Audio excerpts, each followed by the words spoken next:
In last video, we understood that how important solid principle is from the interview point of view. And we also talked about single responsibility principle. In this video, I will be specifically talking about the open and closed principle. Open and closed principle states that whatever the software entities you are creating, it should be open for extension but closed for modification. So if I give you an example, in OOPS world, whatever the classes you are writing in the Java, that classes should be open for extension, but it should be closed for modification.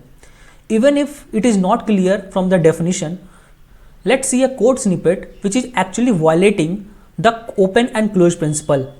So consider here also I will be taking a use case of social media application. Okay, consider you have created a class called post service.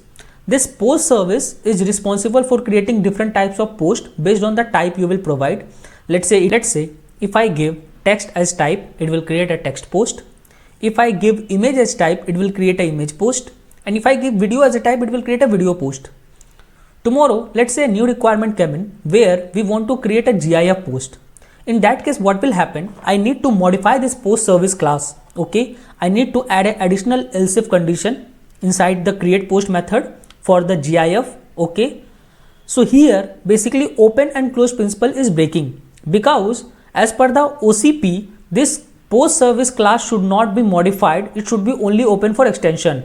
But just to add the support for the new type of the post, we have to add another else if condition, and we need to modify this post service class.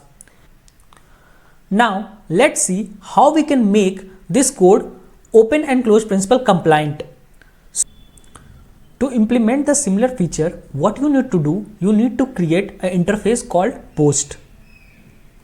Inside that, you need to create an abstract method called create. Okay, then whatever the post you want to generate, write a separate class for that. Let's say I want to generate a text post or image post. I will be writing a different class for that, which will be implementing my post interface. That particular class will be providing its own implementation for the create method. Like here you are seeing for the text post or the image post. So tomorrow, even if I want to generate a GIF post or let's say a video post, what I need to do, I just need to create a separate class which will be implementing the post interface, and that particular class needs to provide its own implementation for the create method, right? In that case, you don't need to touch any existing classes. You just need to extend the post interface and your work is done. All set. So that is what open and closed principle is all about. In the upcoming video, I will be talking about Liskov substitution principle. So stay tuned for that. That's all for today. Bye bye.